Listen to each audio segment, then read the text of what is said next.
All right. Tell y'all a quick story about the time when I went to jail, and it was literally the best night's sleep I had in months. That's how screwed up my life was at this point.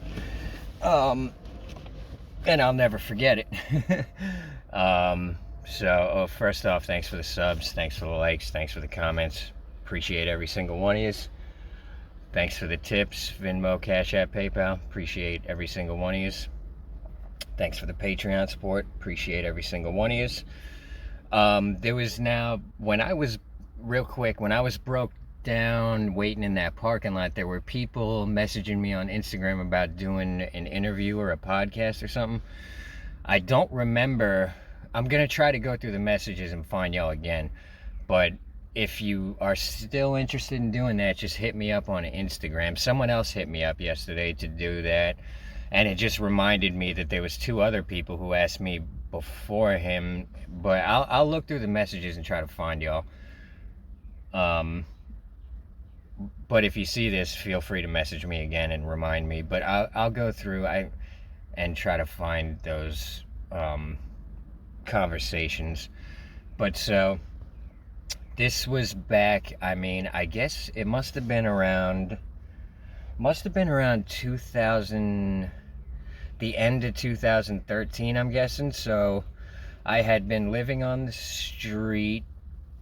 When I first was living on the street, I went through the winter, and then I was staying at my buddy Frank's office in Long Island. Then Frank's office got raided by his enemies, and I couldn't stay there anymore. So I was back out on the street in the summer of 2013. And so now this was November 2013. It was snowing out in New York. I'm living on the street. I'm not making much money at all. This is when I was doing the dollar joke thing, and the weather was so bad I couldn't work that day. So I didn't have that much experience living on the street at this point, and I also didn't have enough money to go spend money in Starbucks and chill and just use an outlet. I didn't have money like that. So back then, what I would do if I couldn't work was I would go onto the 7 train, it's an elevated train. So it's the train that goes from Queens to Manhattan, but it's elevated, so a lot of the platforms are outside, you know what I mean? It's not underground, it's above ground, this train. It's like 3 stories up off the ground. Mostly, it goes underground too, but mostly through Manhattan, it's above ground. Actually, I don't think it does go underground. It doesn't make a difference.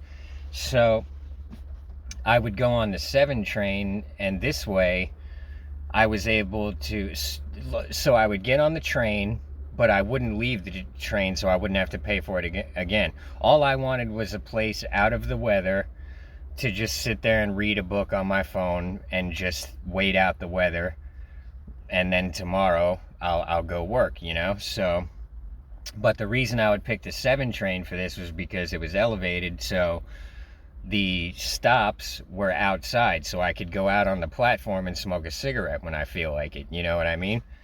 So I'm chilling on the 7 train, taking a nap, whatever, reading a book on my phone. Every once in a while I'm getting out on the platform and smoking a cigarette. I'm chilling as if it's my house, you know what I mean? And so I get out on the platform. I forget which stop. It was somewhere in Manhattan. And I'm standing out on the platform smoking a cigarette, and someone comes up and he's like, "Hey, do you got your ID on you?" I'm like, "Why?" And he shows me a badge. It's an undercover cop. I'm like, God damn it. Only in fucking New York you're gonna get arrested for smoking a fucking cigarette. You know what I mean? So I'm not giving him a fucking attitude. I'm like, it is what it is. So he's like, you know you can't smoke on the platforms. I'm like, yeah, I know, dude. I'm homeless, and I'm chilling on the train to get out of the snow, and what do you want me to do? You know what I mean? And he was actually being pretty cool about it. He's like, yeah, whatever. He's like, just don't do it no more. He's like, I'm going to run your name. If you don't got no warrants, I'm going to just let you go, you know? And I'm like, you know, I'm always nervous when they run my name because you never know.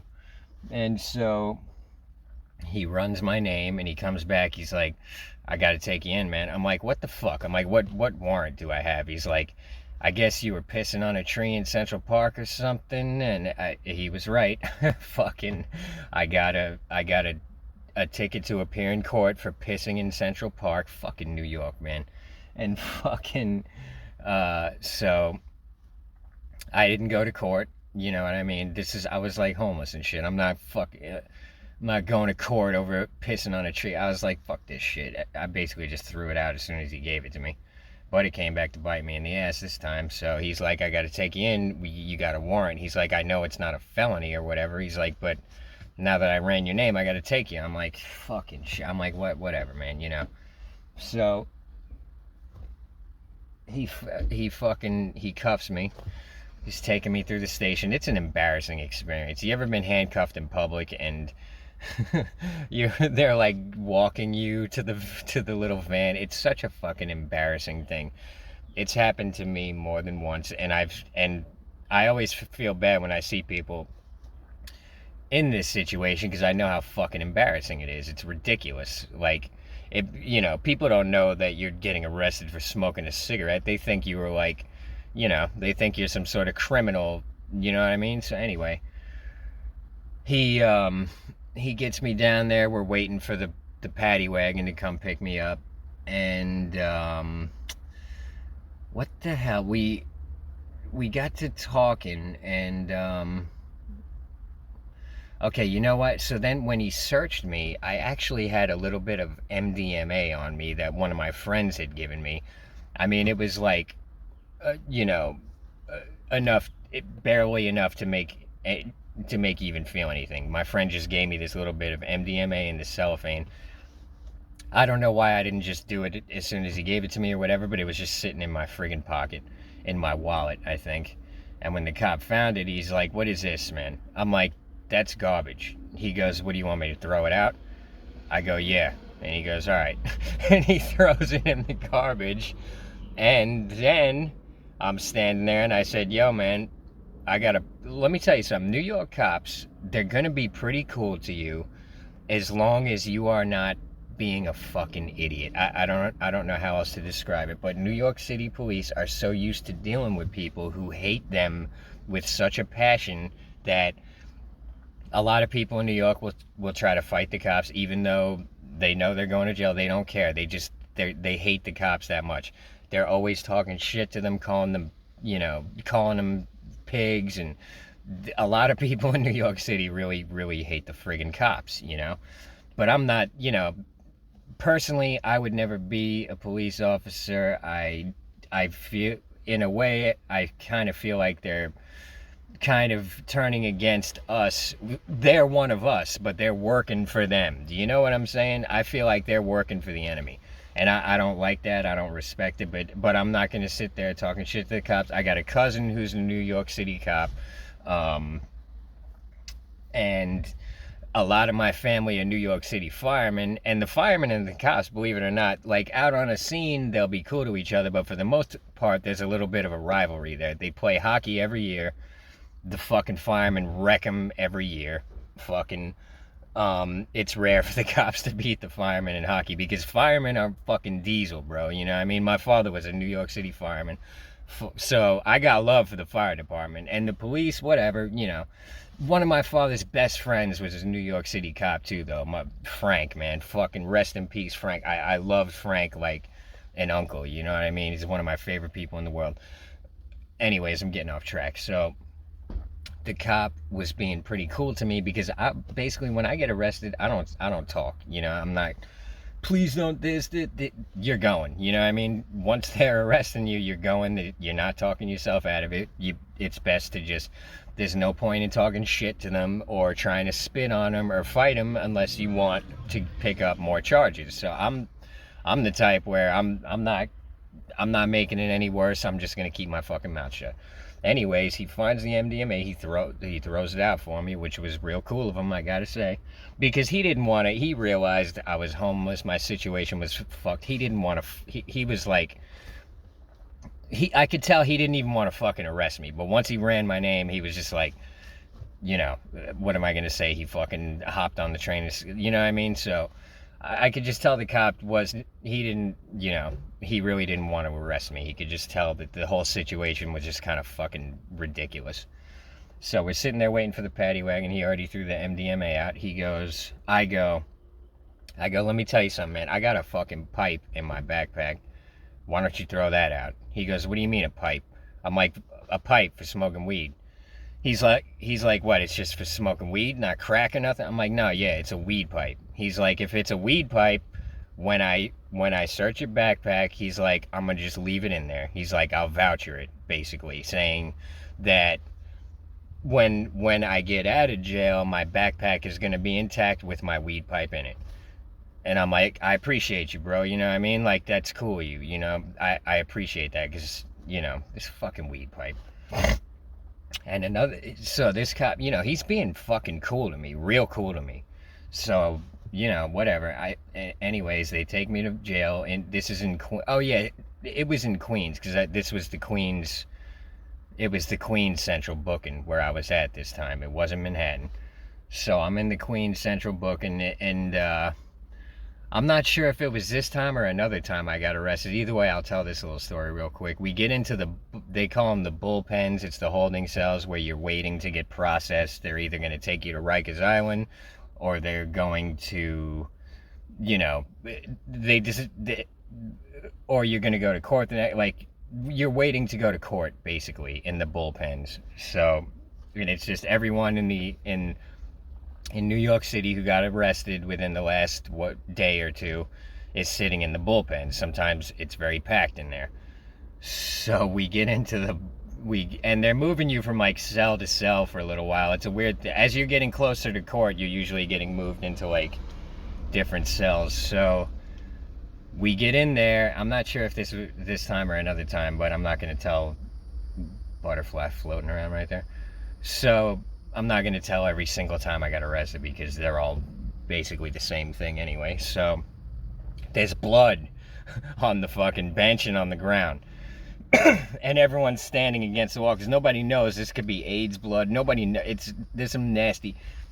If you think the subways are nasty, try going to jail in New York City. It's the nastiest place in the world. So there's blood on the bench and on the floor. Somebody got in a fight, probably two rival gangs getting into it. They're on site with the gangs. If they see an op, which is basically someone of the opposite gang, the opposition, they basically have to fight. It's what they do. Even if it's in jail, at court, they do it in court. Like, you know, it takes priority over everything. If you see an op, you have to attack him. So there was blood on the fucking bench in the ground, and everyone's standing like against the wall. Nobody wants to go fucking near it. We don't know what kind of disease blood this shit is. And so everyone in the cell is basically backed up against the wall staring at the blood. And finally one of the dudes goes to the jail worker chick, who's just this, you know, big fat New York black chick who does not give a fuck about anything. He's like, yo, why don't y'all clean this blood up, man? We you know. She goes, you clean it up.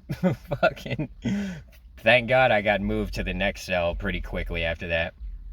And so as it turns out, it was pretty late in the day, and I'm gonna have to spend the night in there. I gotta go to court the next day. I'm like, fuck it, you know, whatever, bro. So, you know, believe it or not, everyone in my little bullpen was pretty cool. We were all just kind of bullshitting, talking about what we got arrested for. Everybody was being pretty cool.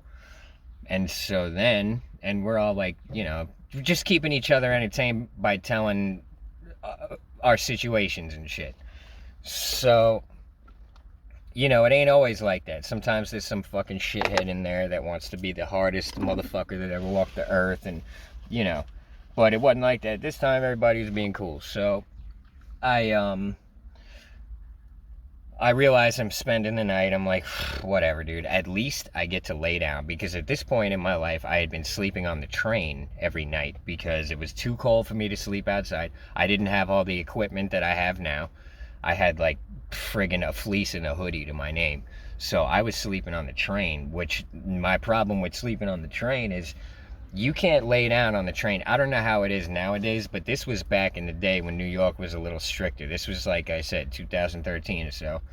And so if you're laying down on the bench in the train, they'll straight up arrest you for it. They don't want nobody doing that. I almost got arrested for it once. I was so pissed drunk that I was basically sleeping on the train on my way back to Long Island. I I was on the subway on the way to Jamaica, Queens, where I was going to take the bus from there. I'll tell you a quick story that's pretty funny. So, I was pissed drunk. I'm sleeping on the bench. The cop comes, wakes me up, takes me off the train, and he's about to arrest me. Then I hear him on the radio. They're like, just fuck it, let him go. He's drunk, whatever. The cop's like, all right, it's your lucky night. He's like, fucking go back in there, but if I catch you sleeping on there again, trust me, buddy, I'm gonna fucking arrest you. So I'm like, okay, cool. I get back to Jamaica. I get on the bus. It's like fucking 5, 6 in the morning. I get on the bus to get back to Valley Stream, where I'm renting an apartment. I sleep through the entire bus ride. They wake me up in Freeport, which is way past where I'm trying to go.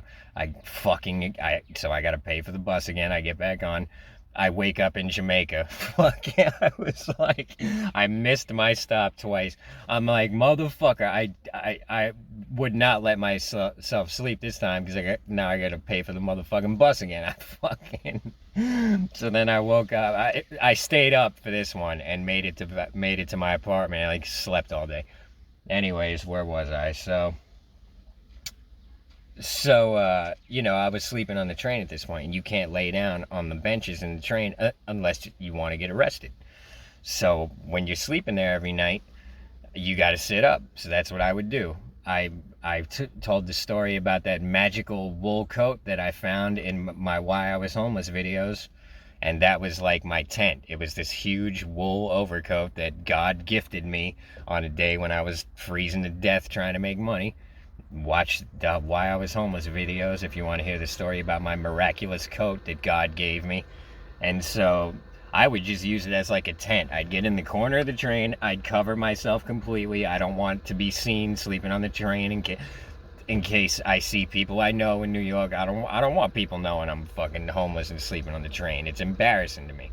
So I would just cover myself with the thing and sit in the corner and fucking sleep sitting up, which sucks, but you get used to it. Let me tell you something. After doing that for a couple months, I can sleep anywhere. I can go to sleep right now if I want to for 10 minutes. I'm not kidding you. I woke up, a couple of hours ago. I'm not tired, but I've learned the skill of just taking little cat naps whenever the hell I feel like it. I can...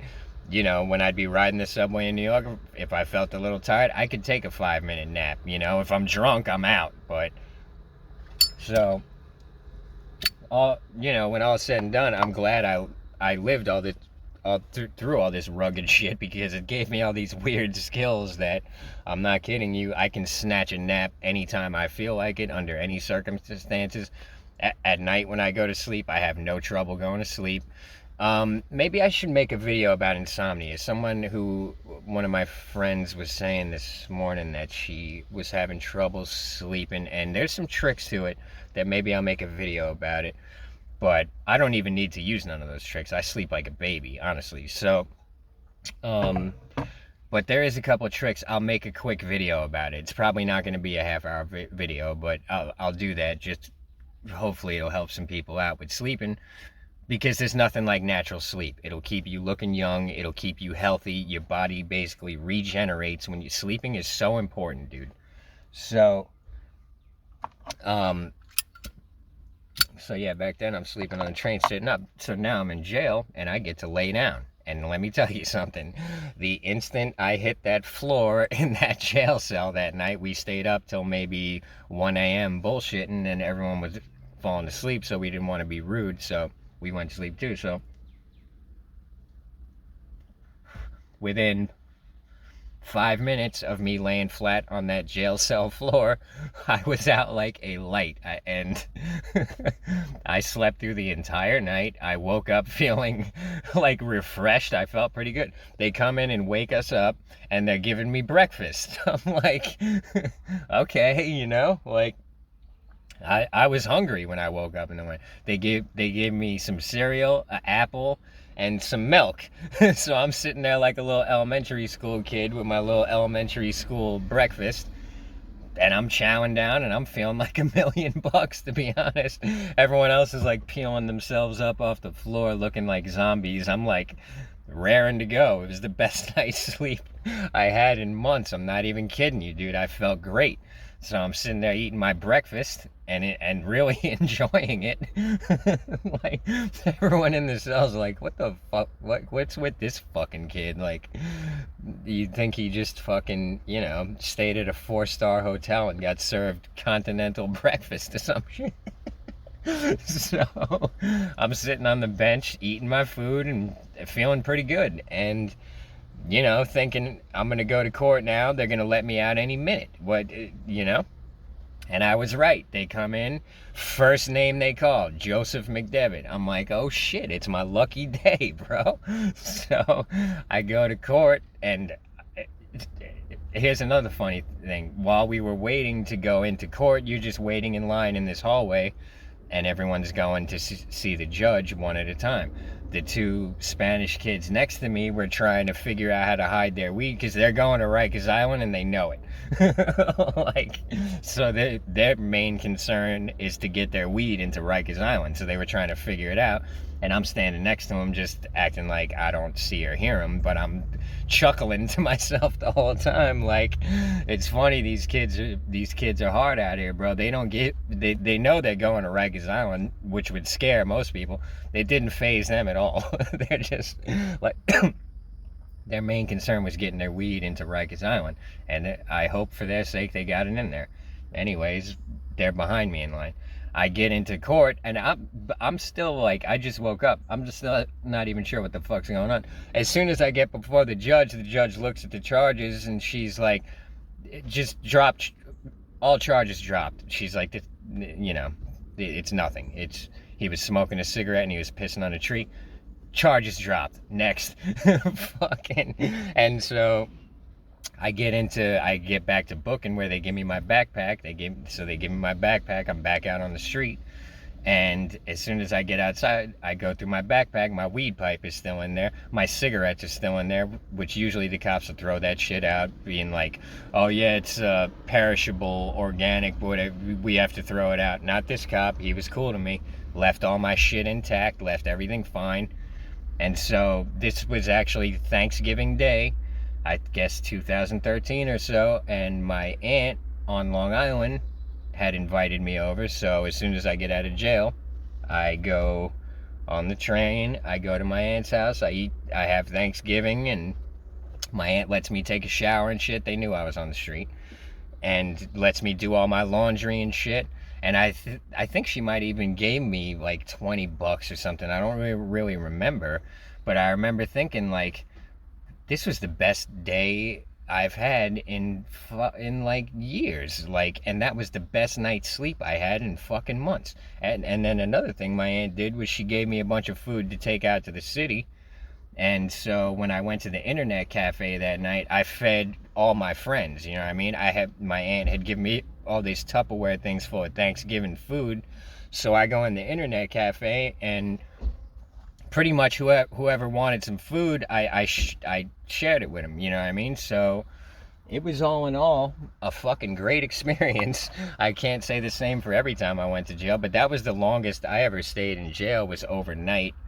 Every other time I had been arrested, I would just sit there for a couple of hours, go to see the judge, and get sent home, because it was always just misdemeanor fucking bullshit, getting caught drinking underage, or getting caught with a little bit of weed, or one time I got caught smoking a cigarette inside Penn Station. I've been arrested for the dumbest things, you know what I mean? So, video's longer than I thought it was going to be. But so, yeah, all in all, my little night in jail was like a vacation. I'm not even kidding you. And let me tell you something. Being on the street, in my opinion, is a lot harder than jail. I mean, I've never been to prison, so I can't speak on that, but, here's the thing on the street. There's still going to be those bullies and thugs and gangsters who are potentially going to fuck with you. Although in jail, you have to interact with them a lot more. On the street, I could avoid the troublemaking thug idiot assholes. You know what I mean? In jail, you're probably right up. You're locked in there with them. So, but here's another thing. There was these super gangster thug types on the street who all they know is violence, all they know is extortion, robbing, and being violent. Their only skill is beating the shit out of people. Those people, you think they're hard as nails, you think they can handle anything. They can't. One thing they cannot handle is being out on the street.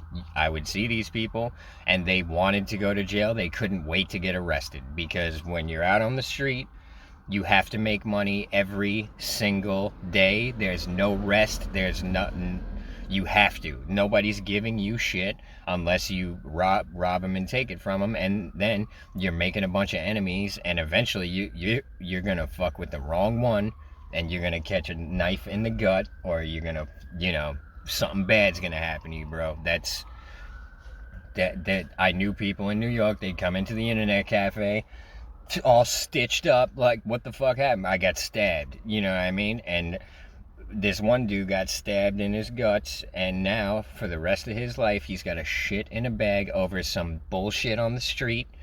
He got in some fight with some homeless motherfucker, ain't got nothing to lose, don't care about nothing. The jail, death, it don't matter. He's living his worst nightmare every day. He don't care, bro. He'll stick a fucking knife in you for no good reason. And so these things happen out there. So these thug type people who, people will pay him to do hits, like go knock this motherfucker out, go do this, like keep this motherfucker out of here, you know what I mean? But for the most part, they don't get paid much to do that type of shit. The only thing they can do is rob and extort and panhandle, basically. And what happens is that they end up panhandling, because you can't do that all day every day, just robbing and extorting. You can get away with it a little bit here and there. I don't care. You could be the hardest motherfucker ever walked the earth. I don't care who you think you are. Sooner or later, and you're gonna know it out on the streets of New York City, you can't do that, because there's people out there that are crouching tigers and hidden dragons, bro. They look harmless.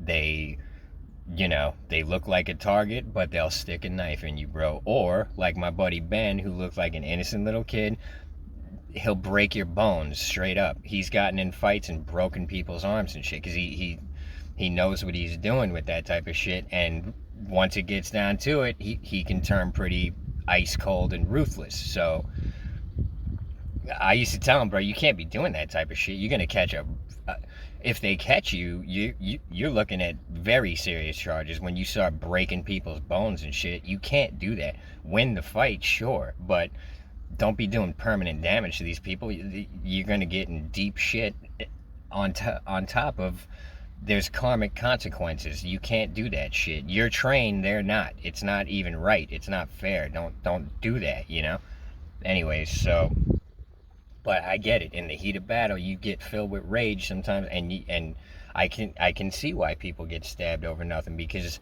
sometimes I'm not like this, but I get the mentality, because there's been times where I'll get into it with someone and I'm thinking ruthless thoughts, like shoving them on the train tracks and shit. I'm like, the fuck am I thinking? Like, you know what I mean? I'm about to kill this guy over this bullshit, but sometimes your animal instincts take over, you know what I mean? And you're not thinking straight, So